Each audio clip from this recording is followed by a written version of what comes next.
Well, I am so honored to be here, and this is very personal to me. 1979, I'm a second-year medical student at Oral Roberts University, and I marry my childhood sweetheart.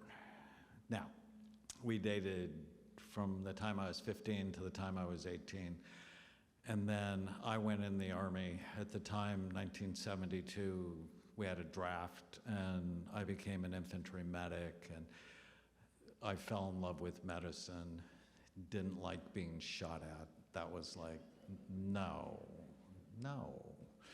And I got retrained as an X-ray technician. That became very important. Our professors used to say, how do you know unless you look? And then I got out of the Army in 1975 and finished college. And when I got into medical school, I called Robin, my first wife's mother, because I was very close to her. And I was very excited about getting into medical school.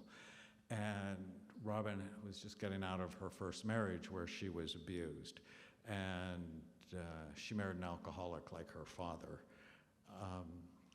And after we got married, 2 months after we got married, she tried to kill herself. And I was completely horrified and took her to see a wonderful psychiatrist. And I came to realize if he helped her, which he did,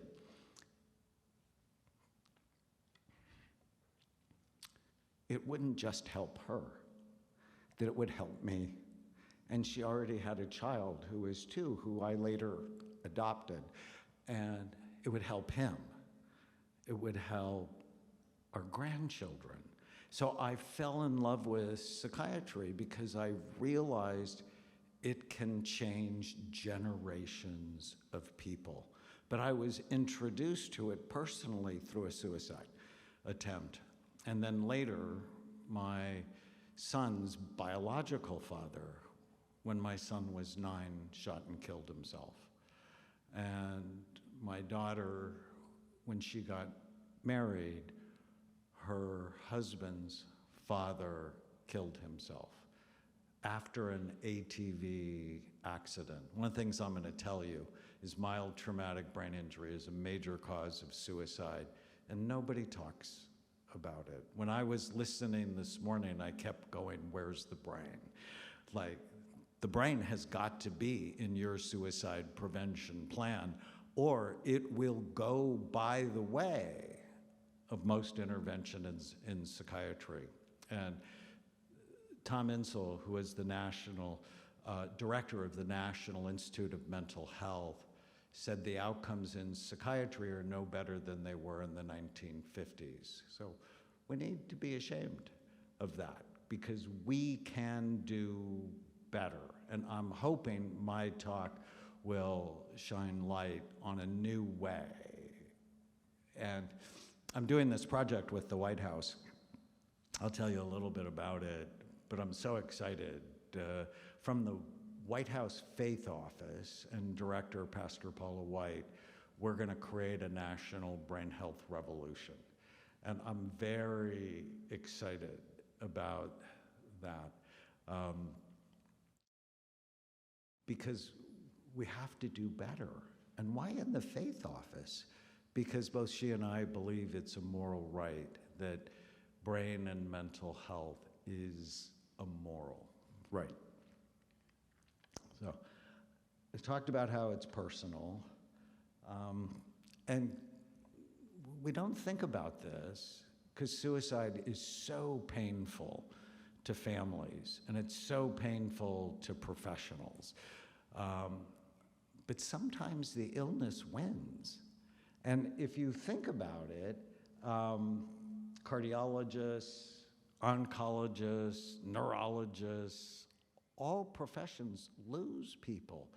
But it seems for psychiatry and for families, it's way more devastating because they had a choice to leave us. But when you look at the lens of people through imaging, what you realize is free will is not 0 or 100. That I think most of us have about 80% free will, sort of depending on what you ate. But if you had that concussion, so most people, 80% free will, give them a six-pack of Bud Light, now they have 50% free will. But if you had that concussion or stroke or toxic exposure or inflammation from COVID, now all of a sudden you only have 50% free will. So that same six-pack of Bud Light, you might only have 20% free will. So for those of you who've lost someone special, I want you to think about it like all other medical illnesses. And it's sad when you lose someone to cancer or heart disease. It's sad. But you don't have to blame yourself for the rest of your life. As I was sitting listening this morning, I felt immense gratitude for community coming together. I think it'll make a difference. But are you thinking big enough? So when I realized I was going to be working with the White House, Pastor Paula White asked me a question that no one in my whole life had ever asked me. How big can you think?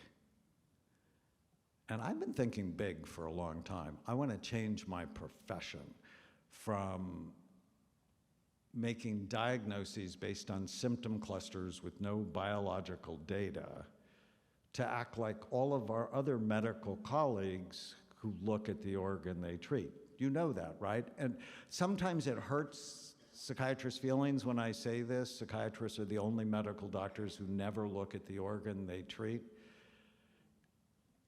There's a verse in the New Testament I really like a lot, John 8:32. Know the truth. The truth will set you free. We are the only medical specialists who virtually never look at the organ we treat. Think about that. Think how that holds us back from progress that we absolutely have to make. And I think we should start looking now, today. I mean, I've been looking at it for 34 years, and have gotten into no end of grief from my colleagues. So I don't think we're thinking big enough. We're missing this huge piece. As I was watching, I'm like, and I redid this talk because I sat where you guys were this morning. I redid the whole thing. The plan I saw was generic, but suicide is anything but generic. So if you do not develop programs to look at, subtype, and optimize the brain, so this is where I'm going. Look at, subtype. Do you think everybody who's suicidal is the same? Absolutely not. One of the first lessons I learned, I started imaging in 1991. One of the first lessons I learned is ADD is not one thing. I wrote a best-selling book that sold 600,000 copies, Healing ADD, See and Heal the 7 Subtypes of ADD. Giving everybody Ritalin is why Ritalin has a bad reputation. For the right person, it's a miracle. For the wrong person, it's a disaster. And how would you know if you didn't look? Anxiety and depression. I wrote another book, Healing Anxiety and Depression, about the 7 subtypes. And I've subtyped violence. And I was sitting there thinking this morning, why haven't we subtyped suicide? I published a big study on suicide, which I'll show you. And I'm like, there are impulsive suicides, there are compulsive suicides, there are head trauma suicides, there are toxic exposure suicides. So if you have one plan, it's sort of like sending everybody to AA, right? If you send everybody to AA for an alcohol addiction, do you know what the success rate of AA is? And I'm like a huge fan. It's 5%. That's not good. we can do better because it's not one thing. There's not one reason, one brain pattern why people get addicted, and there's not one brain reason why people kill themselves. Four circles, we'll talk about that. And I'm going to give you a completely new way to think about it. I love this slide so much. The status quo is a shit show. I was at the White House 2 weeks ago, and the MAHA, Make America Healthy Again report was released. And I'm so excited because for so long, I've been considered like a snake oil salesman. And this doesn't sound like snake oil, although snake oil is 23% omega-3 fatty acid, so put that in your pocket.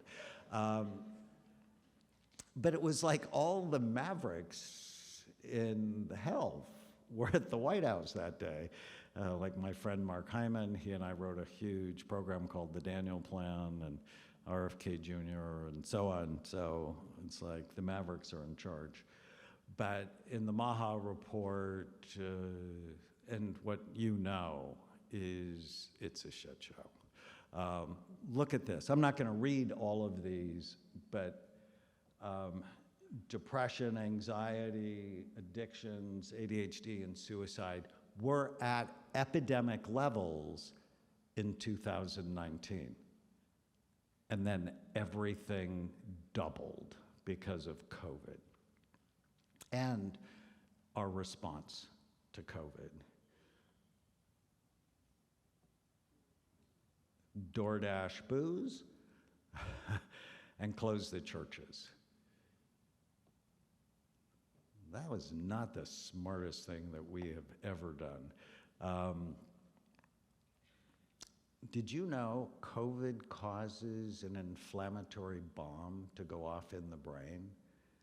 And if you get COVID, and now we have a new strain running around, if you get COVID, you have a 25% increased risk of having a new onset psychiatric illness within the next 6 months. Why? Because your brain's inflamed, and inflammation, as we will see, is a major cause of psychiatric problems. Suicide in our young people has gone up 746% since the year 2000, a stunning, devastating statistic. In one study last year, 57% of teenage girls report being persistently sad, 32% have thought of killing themselves, 24% have planned to kill themselves, and 13% have tried. These are statistics unlike anything seen in history.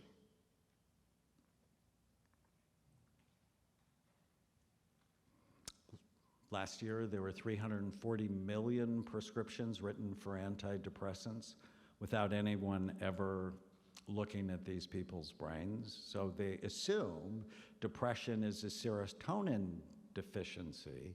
What I'm actually going to show you is when serotonin is low, area 25 in the brain goes up. It's an area called the ventral cingulate gyrus. And in our study, area 25 was low, which meant it was not a serotonin deficiency. Now, again, subtyping it, one pattern will never fit everyone. So, not only are we in a mental health crisis, we're in a physical health crisis. Alzheimer's is expected to triple in the next 25 years. Half the population is diabetic or pre-diabetic. Think about that. 75% of the population is overweight. I published 3 studies that show as your weight goes up, the actual physical size and function of your brain goes down, which should scare the fat off anyone. It actually did me. 90% of our healthcare dollars are spent on chronic preventable illnesses. So this next slide, you should take a picture of it because it's the money slide. I believe the answer to these epidemics, depression, Alzheimer's disease, diabetes, and obesity, is not to see them as separate disorders, but as different expressions of the same unhealthy lifestyle that have exactly the same cure. So how's that for a promise? It's like, these are just different expressions of our very unhealthy lifestyle along with toxic exposure. And if we get one right, we'll get the others right, and we'll dramatically decrease the risk for suicide. And it starts by loving and caring for your brain in 4 circles. So here are the circles. I believe suicide occurs in 4 circles. It's their brain issues. It's like that's a huge missing piece of the program. You need to look at, understand, and optimize the brain. And somebody right away goes, there's not enough money. And like, there's lots of money. There's not enough creative thinking. It's like, oh, but the money. It's like, well, what about investing in the future of your brain health? How much does it cost to go to Clemson University a year? I don't know, probably a lot. But we don't spend money. How much does it cost? Maybe somebody knows there's a new hospital, right? The group here has helped raise funds for, what's it gonna cost a day in the hospital? We're gonna talk about the hospital day savings if you start with a scan. Well, clearly there are psychological causes of suicide, low hope, negativity bias, and people are filled with what I call ants, automatic negative thoughts. I think in kindergarten, somebody should be teaching you how to not believe every stupid thing you think. I was 28 years old in my psychiatric residency, sitting in the back of the class, when one of the professors said, you have to teach your patients not to believe every stupid thing they think.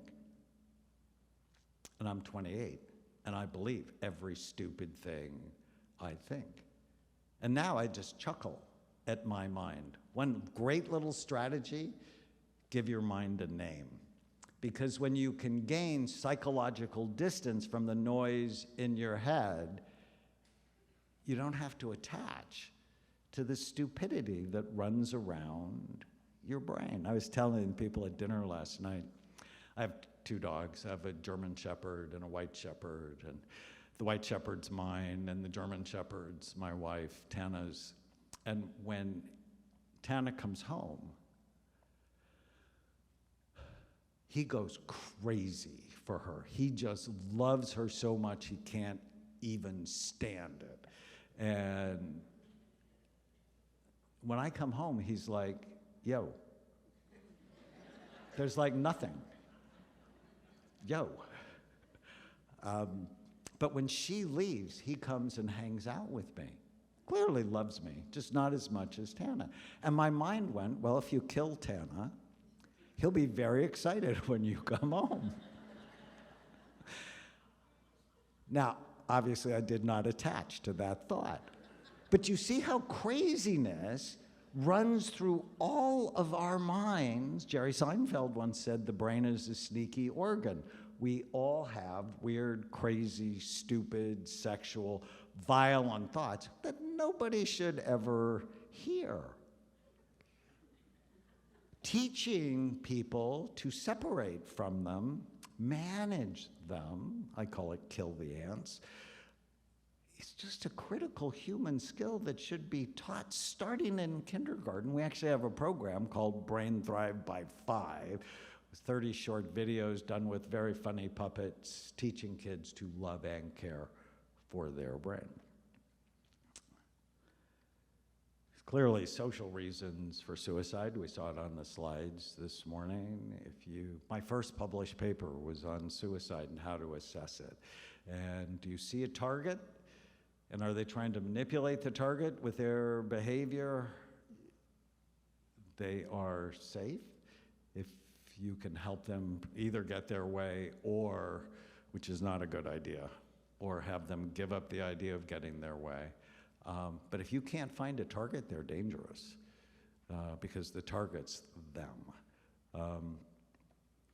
And I believe that there's spiritual causes of suicide. That if you believe you're here by random chance and your life has no meaning, you are much more likely to kill yourself than if you believe you were created for a purpose. And I mean, you can make an argument either way scientifically. I just thought it takes way more faith to believe there was an explosion a long time ago and all of this happened randomly, because there's this law in physics called entropy. Things go from order to disorder, just like my son's room, right? It's like completely put together on Sunday afternoon, and by Monday night, it's like, how does that happen? But that's entropy, and I believe we're here for a purpose. Okay, all four circles all the time.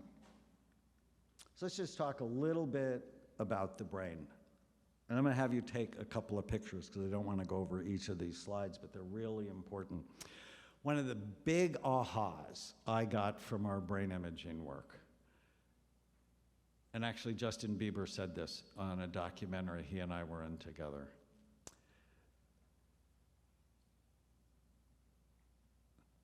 He told me, he said, what you're trying to tell me is my brain is an organ, like my heart is an organ. He said, if you told me I had heart problems, I'd do everything you said. He said, I'm going to do everything you said. Now, he did that for a while, but his brain, I have his before and after brain, dramatically better. Your brain is an organ like your heart is an organ.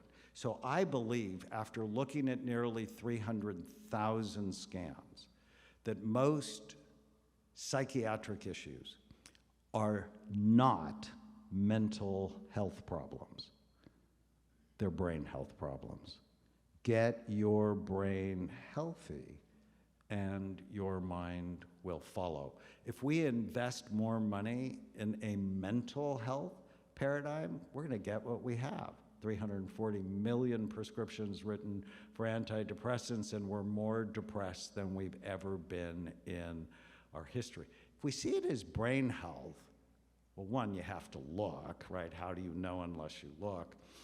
And then, well, you really shouldn't drink because alcohol is a neurotoxin.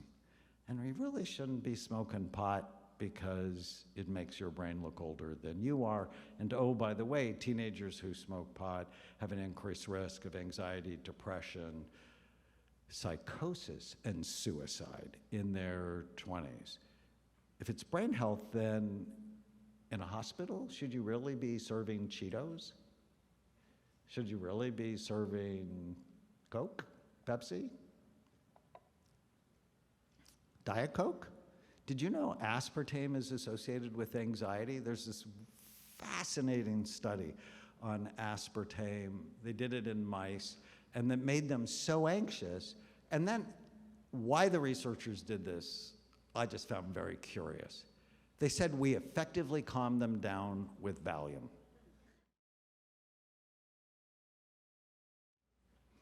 But the real kicker in the study, the real horrifying part about that study, the mice's babies were anxious, and their grandbabies were anxious. Is it possible that our mental health epidemic is because aspartame was released in the 1960s and is now 5,000 products in America, and nobody even thinks about it at all? if it's brain health, you really can't put toxic products on your body, because whatever goes in your body becomes your body. And I often say the dermatologists won. They made us afraid of the sun. And if you wear sunscreen, you increase your risk of skin cancer, right? It's this little dirty secret that nobody talks about. And I think it's because the parabens, phthalates, and fragrance that they put in the sunscreen that are bad for you when you're thinking of it as brain health. So one of the big ahas, in 2005, I wrote a book. It was very controversial. It's called Preventing Alzheimer's. And I love that book so much because what I came to realize, and oh, by the way, The Lancet came out with an article last year that said 50% of Alzheimer's disease is preventable. Thank you. Yes, I'm very excited about this. How do you prevent it? Also, how do you prevent suicide? How do you prevent depression?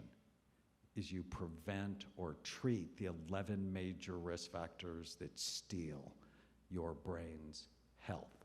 And we know what they are. The acronym is Bright Minds, and I want to share it with you.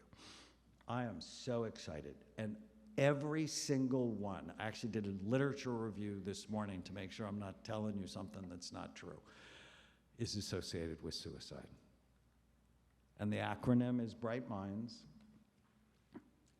and B stands for blood flow.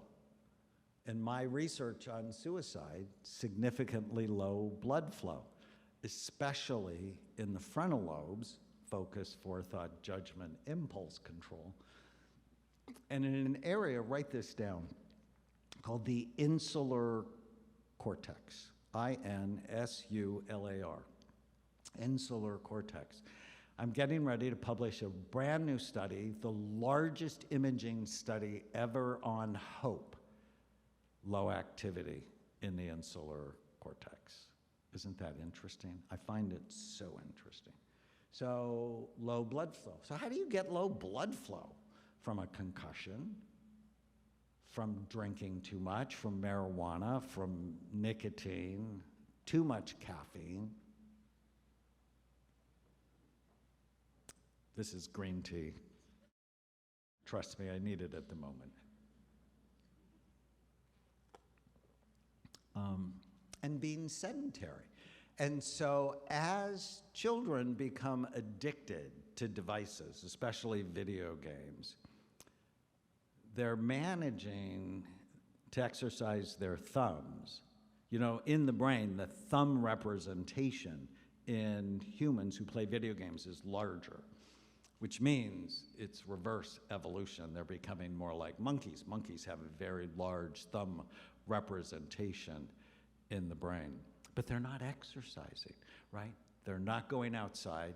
If they're going outside, they have sunscreen on, so we have 2/3 of the population who have low levels of vitamin D.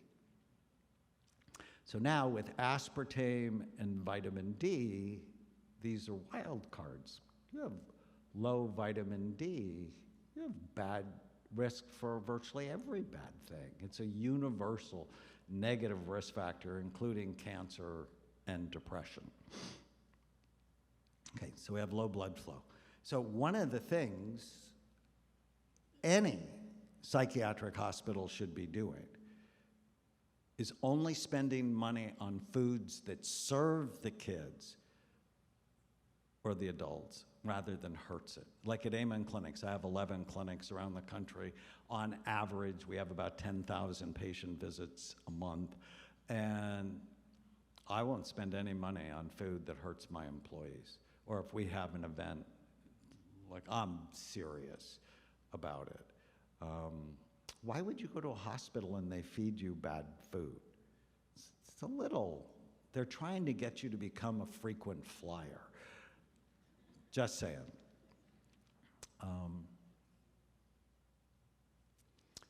And so I think exercise is critical part of any psychiatric hospital program.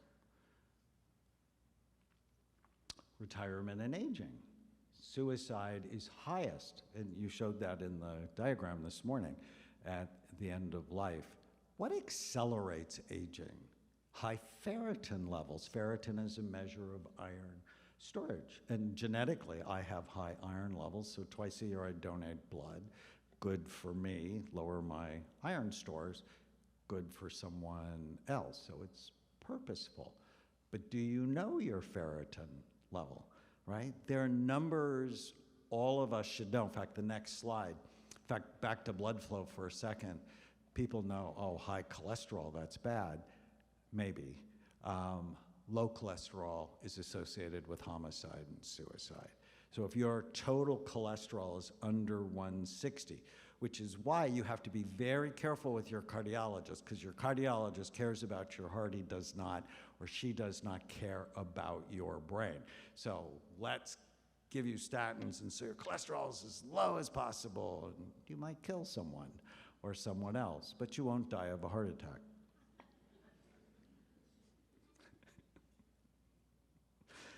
All right. I is for inflammation. What causes inflammation? We talked about COVID. Low omega-3 fatty acid levels. I published another study. We looked at 50 consecutive patients who are not taking an omega-3 supplement. 49 of them had suboptimal levels. As a society, and it's been published by other people, over 90%. I think all of you should be taking an omega-3 fatty acid supplement. Gum disease is associated with inflammation, heart disease, and dementia and depression. Crazy new study I just saw that if your partner is depressed, you're more likely to get depressed because you exchange the oral microbiome. So kissing someone who's depressed, you're more likely to be depressed. Now, you want to kiss them because if you isolate them, it's very bad, but you want to be masterful at taking your omega-3 fatty acids, flossing, and not believing every stupid thing you think. You're beginning to see how brain health is different than mental health. You know, if you call somebody mental, you shame them. If you call them a brain, you elevate them. I have always, since 1979, dealing with my wife's depression, hated the term mental illness. Like, she's not mentally ill, right? Because that conjures up one flew over the cuckoo's nest. Nobody wants that. Everybody wants a better brain. So what if mental health is brain health? One of the big drums I am beating with what do I want to accomplish in my life. It's like, let's stop calling people mental. When I told my dad in 1979 I wanted to be a psychiatrist, he asked me why I didn't want to be a real doctor. Why I wanted to be a nut doctor and hang out with nuts all day long. Now, don't get me wrong, my father would not have gotten Father of the Year award. But he was just reflecting what society believes.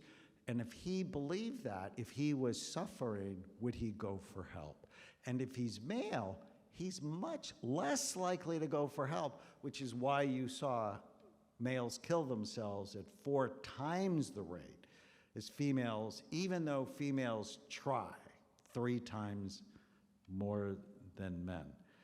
And it's the firearm issue, which at some point we have to deal with as a society. I know I'm in South Carolina, but we at least have to talk about it because 70% of the people in this state who killed themselves did it with a firearm. So we have inflammation, which is rampant and a major cause of depression and anxiety, brain fog, Alzheimer's disease. So we all should be on an anti-inflammatory program. Omega-3 fatty acids, floss, kill the sugar and processed foods. And it's like, Dr. Amen, don't you love ice cream?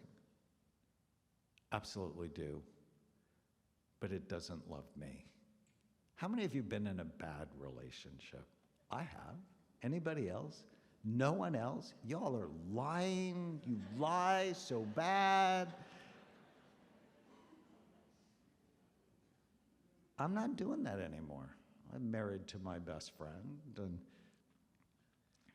I'm damn sure not doing it with food.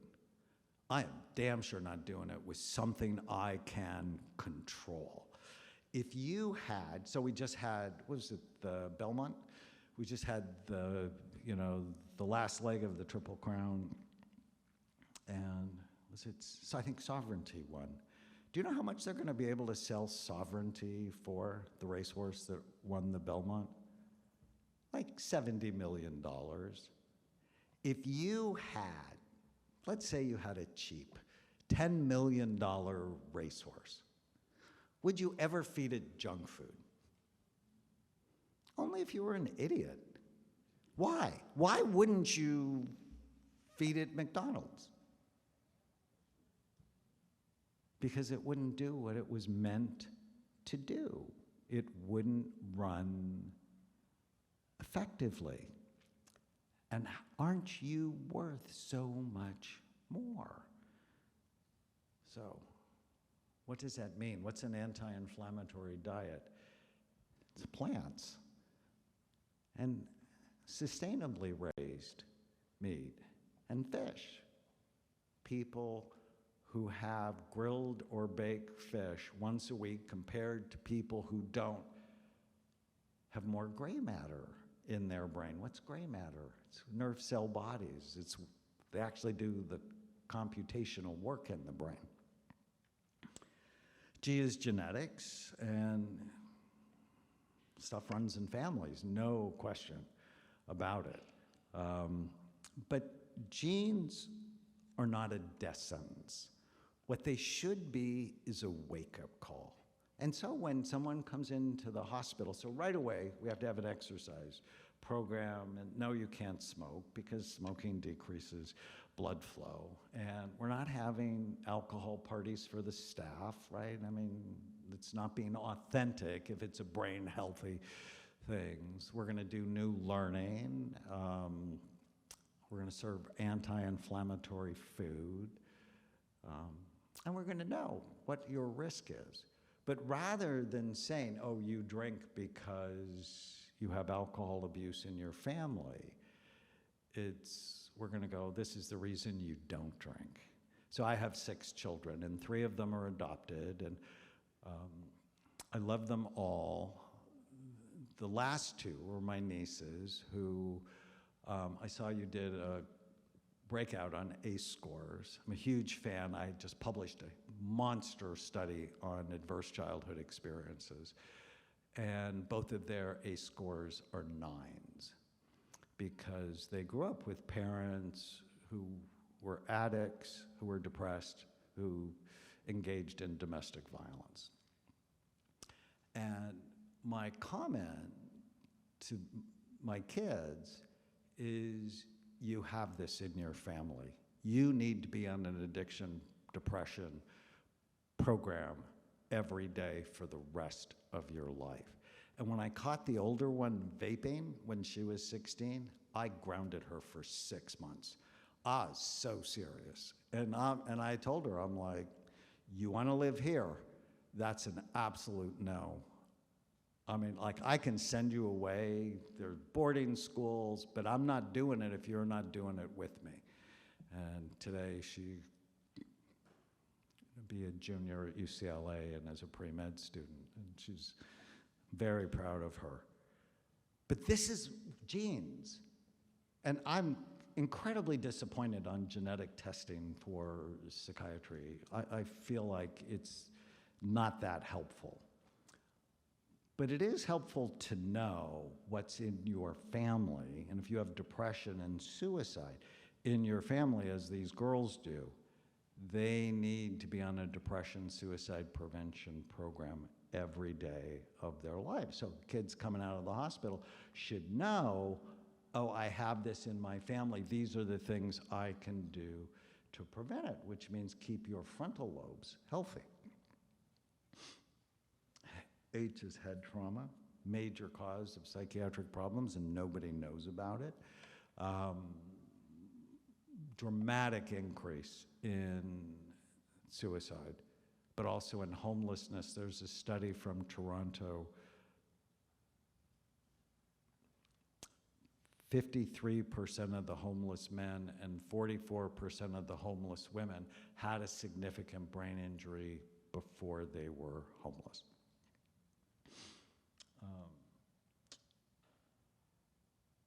Toxicity, and yes, drugs and alcohol, clearly involved with suicide.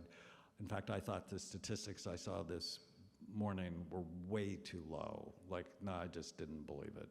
And maybe that's the data, right? It's just the data, but it's clearly not my experience. But what about heavy metal toxicity? Are we screening people for mercury and lead and arsenic and aluminum? Not routinely. I mean, we do when we see evidence of toxicity on a scan. Did you know general anesthesia is bad for your brain? There's actually studies. Children who have general anesthesia have a higher incidence of ADHD and learning problems. Adults who have general anesthesia, especially coronary artery bypass surgery, have a higher incidence of dementia. It doesn't mean you don't get surgery when you need it. What it means is that's sort of like a concussion and you need to work to repair the brain. So that's where I send a lot of my patients for hyperbaric oxygen therapy. If they have low blood flow, if they've had a concussion, if they're gonna have general anesthesia.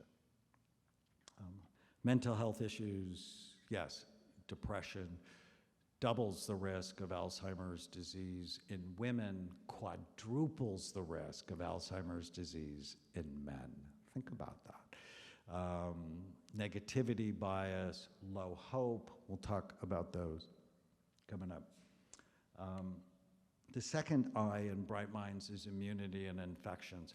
I believe that infectious disease is a major cause of suicide. Nobody even thinks about it. Lyme disease, COVID, cytomegalovirus, toxoplasmosis. I have scans of all these types, and you're like, bad brain equals a higher risk for suicide. Does that make sense? Neurohormone disorders, low testosterone. We are living in an epidemic of young males with low testosterone levels. Why? Because they're being poisoned by all the products people are putting on their bodies as children, and nobody's reading the label. You know, the smart person is reading food labels. Now, I think we've gotten to the point where, you know, if you're college educated, you're probably reading a food label and going, do I understand what this is, what I'm putting in my body? But now it's time for us to take that further, and you should be reading product labels, because whatever goes on your body goes in your body. There's an app I love called Think Dirty. It's not what you think it is. It allows you to scan your personal products, and on a scale of 1 to 10, it tells you how quickly they're killing you. All right. And they're hormone disruptors. Parabens and phthalates are hormone disruptors. D is diabetes, blood sugar high, overweight or obese, clearly a risk factor. In fact, if you're overweight or obese, you want to prioritize getting healthy. And I'm not the hugest fan of Ozempic. Yet, if you've tried everything else, then I'm a fan of not being overweight, because being overweight increases your risk of all 11 risk factors, because it lowers blood flow, it increases inflammation, it turns on off health promoting genes, and so on. And then S is sleep. Now I want you to hear me clearly. We should take what we know in neuroscience and turn it into public policy. Australia just banned social media for children under 16. Banned it. What we know in neuroscience, the more they spend on social media, the more likely they are to be depressed, the more likely they are to kill themselves, let's ban it until their brain's just a little bit farther along. California, where I'm from, you can't start high school before 8:30 in the morning. Why? Because teenagers who get just an hour less sleep than their peers have a higher incidence of depression and suicide. Neuroscience into public policy. Red dye number 40 disrupts behavior, disrupts brain function. Yes, I know you love red vines and Skittles, but they're very bad for you. And I was just involved in legislation in Arizona where they took ultra-processed foods out of school. Neuroscience into public policy. All right, so know your important numbers. I'm not going to go over these, but take a picture of this slide. I always say you can't change what you don't measure, which is why I do imaging, but it's also why we do a lot of blood work. And a lot of these tests, you go cost, cost, cost. It's like most of it's covered by insurance. Think, think, think. It's not the money, it's your lack of creativity around the money. And then we have interventions for all of them. So I see kids go into the hospital, there's at least a questionnaire that assesses their Bright Minds risk factors. Free. Basically free. But a new way of thinking, where we're going to think about not just, what's your PHQ-9 score or your Beck depression inventory.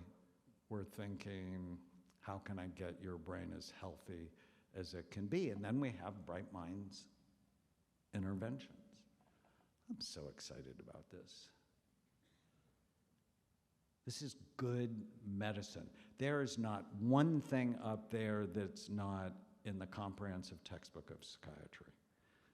I know, I wrote one of the chapters. All right, let's talk about imaging, because imaging changed everything for me. This is what a healthy SPECT scan looks like, and SPECT stands for Single Photon Emission Computed Tomography. It's a nuclear medicine study that looks at blood flow and activity. It looks at how your brain works. And it basically shows us three things: good activity, too little, or too much. And then my job is to balance it. And I just have to tell you this: there's not many normal people in the world. Like, make a list of 20 of your friends, and half of them probably should get their brain scan. So normal is a myth. I often say to my patients, normal is a setting on a dryer, or it's a city in Illinois. I actually lectured there once in Normal, Illinois. I met normal women. I went to the normal grocery store. I was interviewed on the normal radio station, and they had just as many problems as everywhere else. It's very important to make your patients feel normal. It's like, before the pandemic, 51% of the US population at some point in their life had a psychiatric illness. It's normal. 29% had 2, and 17%, or 17 million Americans, had 3. You're normal. This is what a stroke looks like. So these things are not hard to read. I think one of the biggest gifts I was given was, I'm not that smart, so I need to make things really simple. And I can translate very complicated things in very easy to understand ways. This is why you don't smoke or vape, because it increases your risk of stroke. You do not want this brain. Alzheimer's disease. Do this with me. Put your thumbs in your ears and your hands on your head. And just feel your skull. That's the pattern for Alzheimer's disease. Bilateral parietal lobe decrease in the top back part of your brain. That's why people get lost, except now not with Siri. and decreased activity in the temporal lobes, which is why you forget things.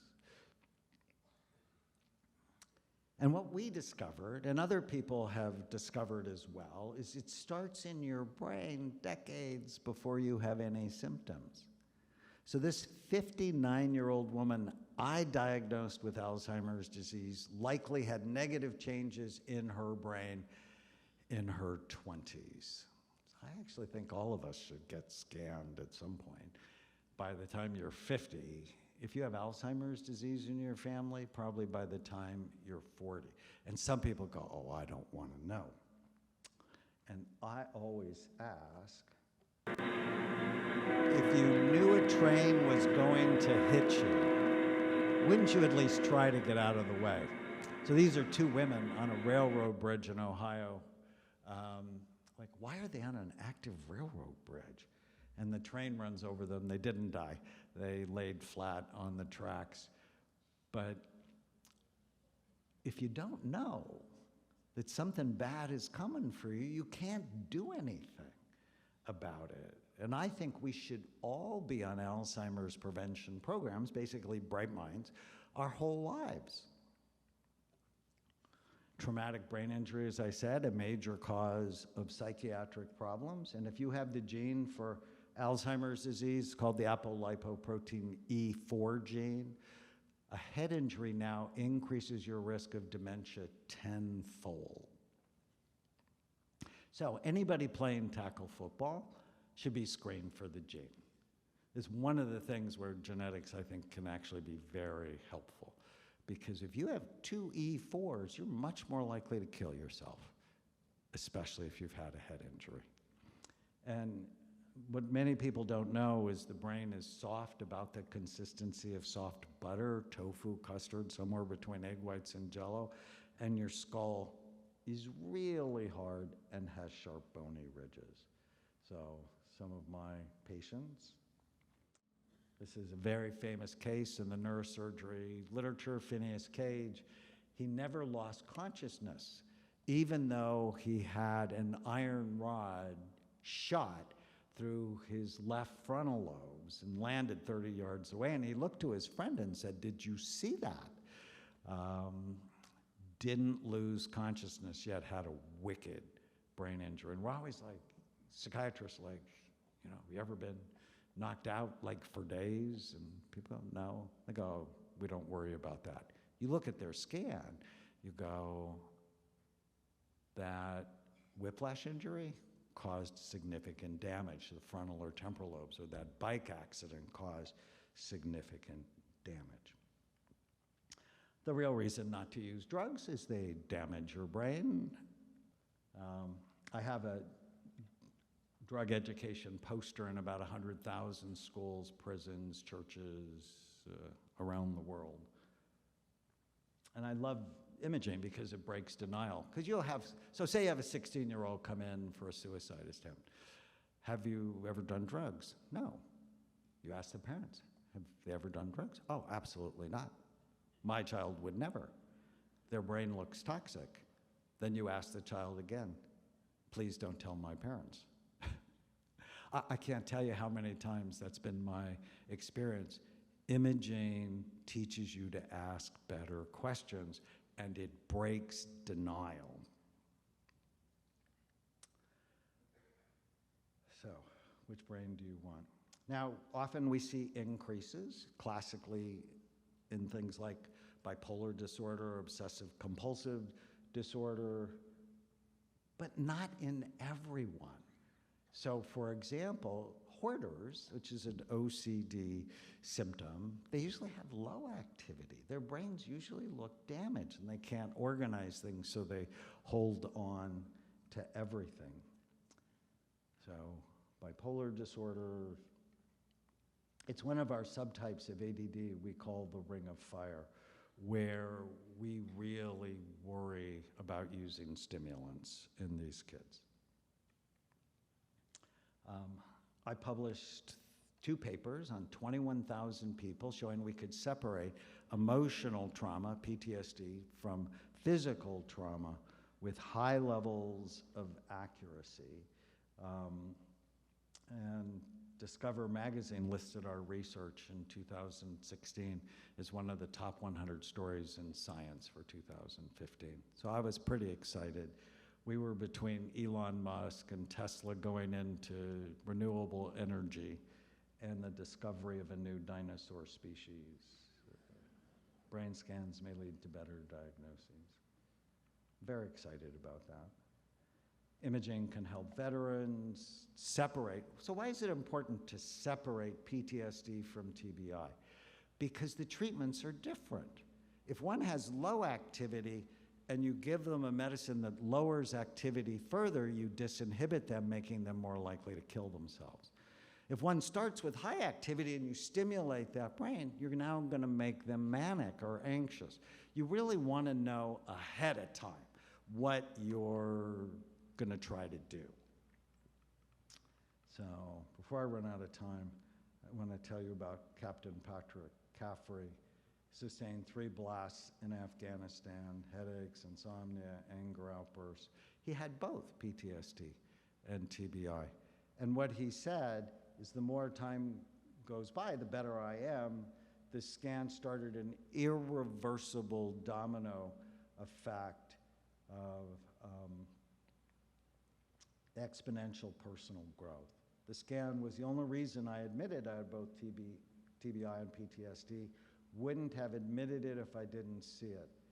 Ultimately, the scan was my gateway tool to a set of brain healthy strategies that I still use to have a better brain and a better life.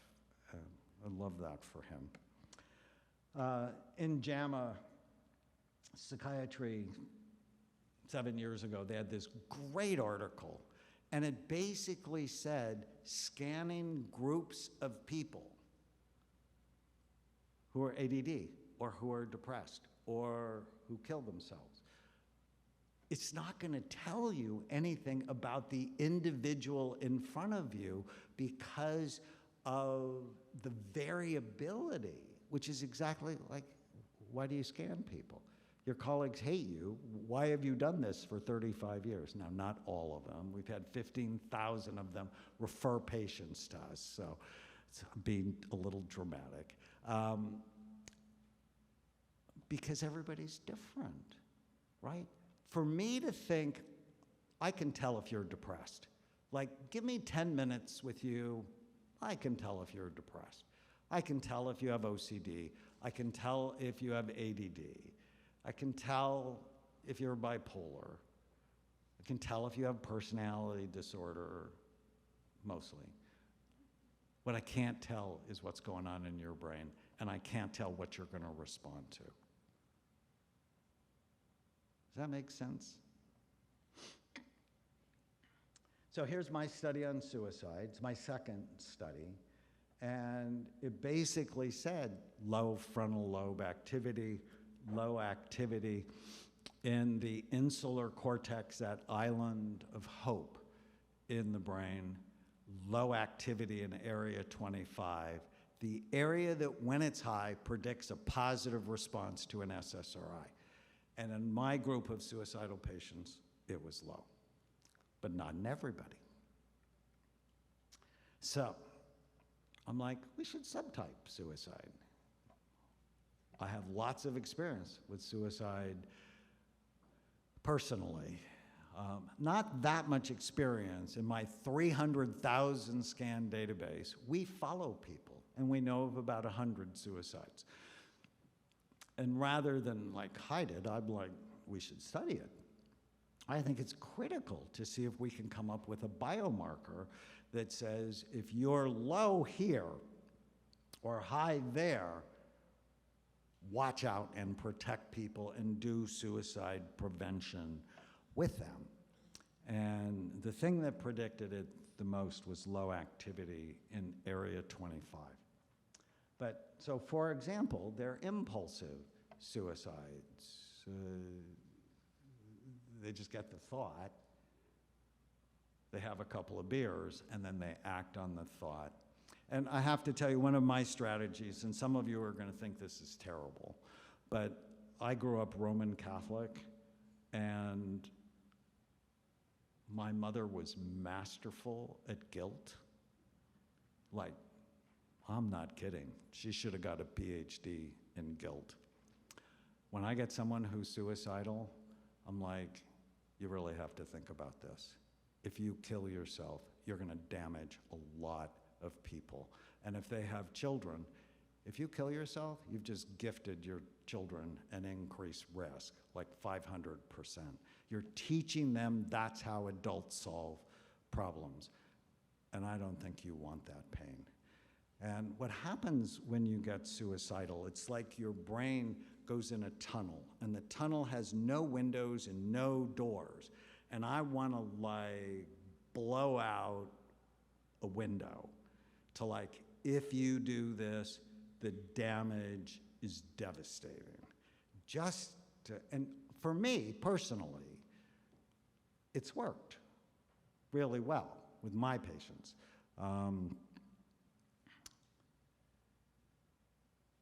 It just sort of shakes them to the reality of the devastation that many of you in this room know. So impulsive suicides, but there's compulsive suicides. People have way too much activity in the front part of their brain.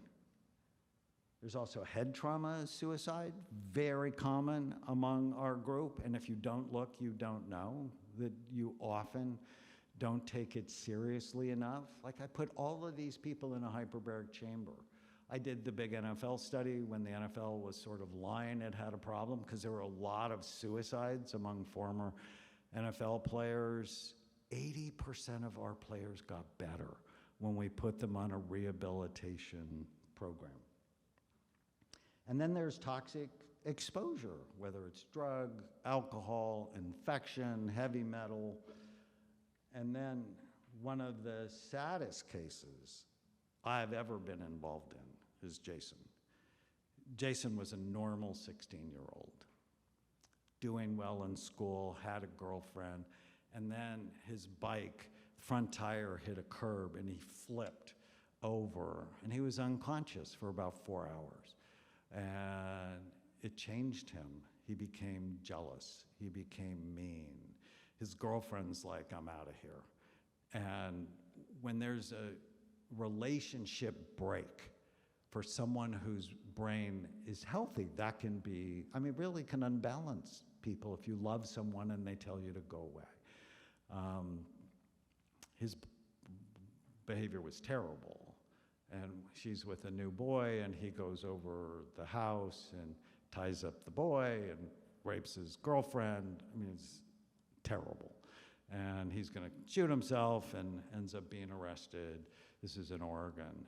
And the defense attorney called me and goes, why did he do that? And I'm like, well, let's look at his brain. And this is his brain. He has damage in the front, damage to his left temporal lobe, an area often involved in violence. And he's hyperfrontal at the same time. So dark, evil, awful thoughts, no ability to control them, and he spins on them. Now, does it mean he didn't do it? No, he absolutely did it. Does it mean he's not responsible? No, there are people with bad brains that don't do bad things. He is responsible. If it was a death penalty case, it wasn't. If it was a death penalty case, should you kill him? Absolutely not. He's sick. It's not the sign of an evolved society to kill sick people. So I put him on medicine to balance his temporal lobe.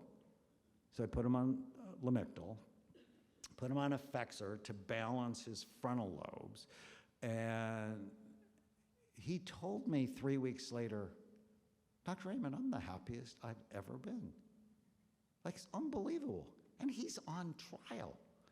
He goes to court. The judge wouldn't admit he didn't believe in this new neuroscience nonsense. Some of my colleagues don't believe in the new neuroscience nonsense. And when he got to prison, the prison psychiatrist didn't believe it, and he stopped his medicine. And 4 months later, Jason hung himself. When are we going to stop the insanity? If you don't look, you don't know. We have to stop lying to ourselves. So, what about hope? So this study is on 7,200 people. And we compared low hope with high hope. We're working with Dr. Chan Hellman at Oklahoma University, who's a world expert on hope. And what you see, that big green area where the arrow is the insular cortex, just dramatically low in activity. And it's associated with all sorts of things, including suicidal thoughts. And then we have another new study just accepted for publication on negativity bias. Does your brain tend to go to what's wrong or to what's right? To what's wrong or what's right? And negativity bias is not good for you. And if you have a high ACE score, you have more negativity and lower hope. There it is. And we saw increases in their emotional brain, but decreases in their frontal lobes. And so for all of our patients, and you should do this at the hospital, you should have positivity bias training. It's very exciting. Start every day with today is going to be a great day. Look for all the little micro miracles throughout the day. When you go to bed at night, what went well today? And do it as a daily practice. Now, the exciting thing is you can change your brain and change your life, and I can prove it. So, one of the reasons Pastor Paula White loves me is she developed something called Ramsay-Hunt syndrome, which is shingles that goes through your brainstem. And she was a real mess when she first came to see me. It's public knowledge. I have a show on Instagram called Scan My Brain. She did my show, and she's done it twice. And if you can't start with brain scans, you can certainly start with our brain system checklist, right? Here are frontal lobe issues, here are temporal lobe issues, here's limbic issues, here's anterior cingulate issues. You know, a long time ago I realized not everybody's getting a scan, so I've been trying to disseminate this knowledge, but ultimately, yes, you should have a SPECT scanner here. I mean, like, why wouldn't you? We also do a cognitive test called Total Brain, and it measures 17 areas of cognitive and emotional functioning, including negativity, bias. And if you look at the bottom, I didn't put the arrows, I'd meant to. Her negativity bias when she started was like 14. And the second time, a couple of months later, it's like 52. And then a couple of months later, it was 85. And if you talk to her about how she feels, it's just radically different, which is why she wants me to help me create this brain health revolution. Okay, fun thing happened, just completely out of the blue. Let's see if this video works. Second thought, yeah, that is interesting that we take that into consideration. Yeah. That we do. Like, if you've had time to think about it, you're a different kind of person than person that acts in the act. Sure. Yeah. You're in your animal act of brain. passion. Yes. And I found this out. I actually spent a long time in my animal brain, which is a very horrible place to be. And When you say that, what do you mean by you've spent a long time in your animal brain? you're in flight or fight Right. all the time. You don't even sleep. It's like really not a good place to be. And if anybody looks at you the wrong way, you want to bite them. Yeah. And sometimes you say and do things that are socially unacceptable. And, you know, I went and got a brain scan by this guy called Daniel Amen, who's this brain guy. He's against all psych meds and stuff, but he thinks like, Not let me have a true. look at your brain. And he put a radioactive tracer in me. Whoa. And to photograph my brain. Right, He works with a MRI, lot of, right? Yeah, he works with a lot of football players and guys who've Okay. had brain injuries. Man, it's thirsty in here. But, so he looked at my brain and he was like, and he opens the file and I'm in there with the guy and he looks up and he goes, "Are you okay?" And he goes, first he went like this. And I said, what? And he went, are you okay? Like that. And I said, yeah, I think so. And he came over and he sat next to me, but very slowly and cautiously. He said, no, you're not. And I said, what do you mean? He says, you got the worst case of PTSD I've ever seen. And I said, you mean like even worse than guys in war and shit like that? And he goes, yeah. And he says, you're not okay. Jesus Christ. And I was like, I started to well up, you know, like, no, I'm not. You know, it's like, Oh, boy. and it was, he had a very miraculous and great remedy for it, which was to eat a bunch of fish oil, vitamin B complex, and get into a hyperbaric chamber for 40 sessions. But make sure you do at least 2 or 3 a week. Ah. It fixed my head. Really? Yeah, it got me out of that wacky place, you know? So it was something to do with nutrition and oxygen and... Yeah. And your brain is neuroplasticity. He explained neuroplasticity to me and how, okay, you could get brain damage and like holes in your head and all, you know, concussion. I used to play rugby. And I've been knocked out on the field a couple of times, you know. So here's Mel's scan. Indeed, his emotional brain is lit up like a Christmas tree. And after treatment, it calmed down. How exciting is that? You are not stuck with the brain you have. You can make it better. And people go, oh, I don't want to know. It's like, no, you want to know, right? If you knew a train was going to hit you, wouldn't you want to get out of the way? Whatever the scan shows is good news because you have what you have. And now we see it, and now that we see it, if it's awesome, we celebrate. And if it's not, we rehabilitate. Just some other fun scans. 24 years apart. Your brain doesn't get better as you age. It's sort of like your face, right? It sort of falls off your head as you age. But you can make it better, and whatever's good for your brain is good for your skin, just saying. Troy Glaus, the 2002 World Series MVP, third baseman for the Angels, drinking way too much, suicidal, family, complete dysfunction. But for whatever reason, he loved me, did everything I said. 2 months later, he's radically better. 16 months later, he's better still. Kathleen Weathers, diagnosed with bipolar. Doctor said, you're never going to be able to finish college. You have to be on these medicines forever. 9 years later, his brain is remarkably better, and she's not on medicine. And I'm a fan of medicine, whatever Mel said. I'm a fan of targeted medicine, but it is never the first and only thing I think of. And the fact that psychiatrists have been labeled as the prescriber is insulting. That anybody calls me that, I'm gonna slug them. Now, probably not, but stop it. I'm a healer. I'm not an agent of the pharmaceutical industry. How demeaning is that? And it works for the insurance companies because we're more expensive.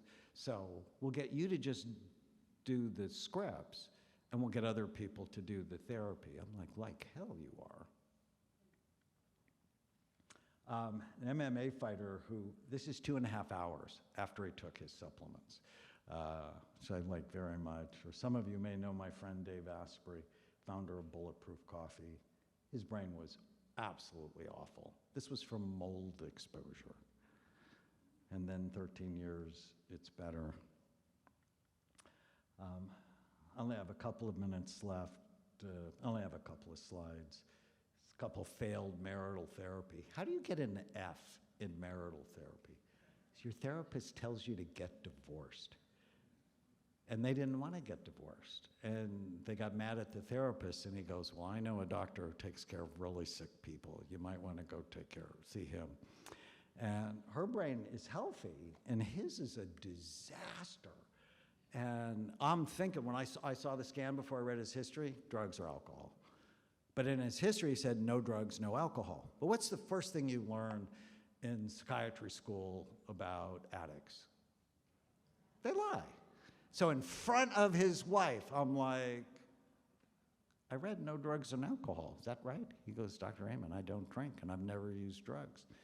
And I look to the wife and he's absolutely right. Doesn't drink, never did drugs. He's just an asshole. And I'm like, when did he become an asshole? She said, what do you mean? I said, did you marry him that way? Do you have father issues? And she's like, no, he was great. It wasn't until 5 years ago. I'm like, what happened 5 years ago? He started working in a furniture factory where he spent his days finishing furniture. He was doing drugs. He was doing inhalants, one of the worst drugs of abuse. A year later, he didn't need me anymore because we got him out of that job, repaired his brain, and now all the good marital therapy kicked in, right? Huge fan of therapy with a healthy brain. Ray White, my NFL study, saw me so I would see his wife, who was diagnosed with frontal temporal lobe dementia. He was very sad. The doctor said, I should put her in a home because within a year she won't know my name. Will you see her? So I saw her, I scanned her. This is what frontal temporal lobe dementia looks like. And I'm like, I absolutely agree with the diagnosis. I don't think I'd put her in a home. I do all the Bright Minds strategies. 10 weeks later, this was her brain. Her brain could respond. Now, we went for 10 years before she died of frontal temporal lobe dementia, but she stayed home. And it was a war, but it was a good war for her. I don't have time for that, but that's fun. Okay. I am so deeply honored to be here, and I am so grateful to Kirsten and Lynn and all of the Jonathan Foundation for working with me, for being my friends, for helping this message go forward. I hope this was helpful. Thank you so much.